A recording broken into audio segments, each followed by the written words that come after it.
নমস্কার, আমি অতনু। আপনারা দেখছেন আমার ইউটিউব চ্যানেল ইন্স্যুরেন্স আউটলুক।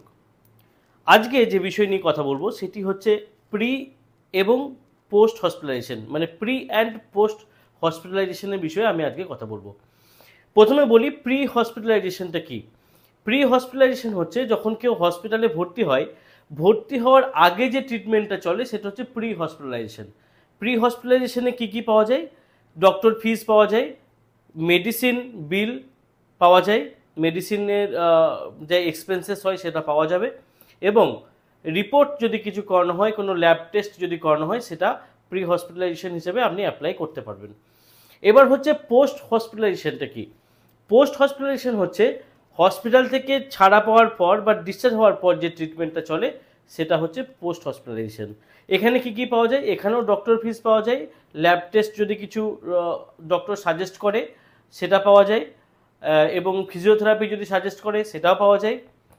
তার সাথে সাথে মেডিসিন, সেটাও প্রি এবং পোস্ট পোস্ট হসপিটালাইজেশনে পাওয়া যায়। তো প্রি এবং পোস্ট হসপিটালাইজেশনটা হচ্ছে, প্রি হচ্ছে অ্যাডমিশনের আগে যে টেস্টটা যে বিলিংটা হয়, যে এক্সপেন্সেসটা হয়, সেটা প্রি হসপিটালাইজেশন, এবং ডিসচার্জ হওয়ার পর যেটা হচ্ছে সেটা হচ্ছে পোস্ট হসপিটালাইজেশন।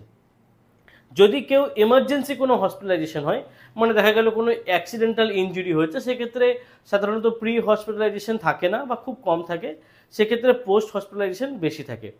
তো প্রি এবং পোস্ট একসাথে অ্যাপ্লাই করা যায়, আলাদা আলাদা করেও করা যায়। তো আপনারা সবসময় যখন প্রি এবং পোস্ট হসপিটালাইজেশনটা অ্যাপ্লাই করবেন ক্লেমের সময়, সেক্ষেত্রে একটা ইম্পর্টেন্ট ইনফরমেশন আপনাকে মনে রাখতে হবে। সেটি হচ্ছে যে হসপিটাল থেকে যেদিন ডিসচার্জ হলো সেদিন থেকে উইথিন দ্য 15 ডেজ আপনাকে প্রি হসপিটালাইজেশন ক্লেম কিন্তু অ্যাপ্লাই করে দিতে হবে। এবং পোস্ট হসপিটালাইজেশন আপনি করতে পারবেন হসপিটাল থেকে ডিসচার্জ হওয়ার পর, যেটা আপনার লিমিট থাকে। যেমন কোনো পলিসিতে থাকে 60 days pre post hospitalisation limit থাকে, কোনো প্ল্যানে থাকে আপনার 90 ডেজ, কোনো প্ল্যানে থাকে 180 ডেজ। তো যে প্ল্যানে যেমন আপনার লিমিট আছে, যে আপনি এতদিন পর্যন্ত পোস্ট হসপিটালাইজেশন খরচা পাবেন, যেদিন আপনার সেই ডেটটা ক্রস করছে সেদিন থেকে 15 ডেজ। ধরে নেওয়া যাক আপনার কোনো একটা পলিসি আছে যেখানে আপনাকে বলা হয়েছে পোস্ট হসপিটালাইজেশন আপনি পাবেন 90 ডেজ। সেক্ষেত্রে পোস্ট হসপিটালাইজেশন যেটা আপনি 90 ডেজ পাবেন, 90 ডেজ শেষ হওয়ার পর 15 দিনের মধ্যে কিন্তু আপনাকে অ্যাপ্লাই করতে হবে। এটা একটু আপনাকে খেয়াল রাখতে হবে। তো প্রি এবং পোস্ট হসপিটালাইজেশনটা কি সেটা আমি ডিটেলসে বোঝালাম। তবে আরেকটা কথা আপনাকে দিয়ে দিই, সমস্ত প্ল্যানে কিন্তু প্রি এবং পোস্ট হসপিটালাইজেশন লিমিট সেম থাকে না। যেমন কোনো প্ল্যানে থাকে প্রি হসপিটালাইজেশন 30 দিন থাকে, কোনো প্ল্যানে থাকে 60 দিন, কোনো প্ল্যানে থাকে 90 দিন।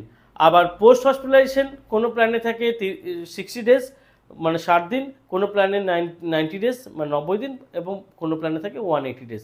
তো এগুলো আপনাকে একবার দেখে নিতে হবে যে কোন প্ল্যানে প্রি এবং পোস্ট হসপিটালাইজেশন কত টাকা করে আছে। তো এইটি হলো প্রি এবং পোস্ট হসপিটালাইজেশনের ডিটেলস। এই বিষয়ে হেলথ ইন্স্যুরেন্স সংক্রান্ত আরও যদি আপনার কিছু জানার থাকে, আমার এই চ্যানেলটা ফলো করুন। এখান থেকে আপনি জানতে পারবেন, বা আমার কন্ট্যাক্ট নাম্বারে ফোন করে যোগাযোগ করুন।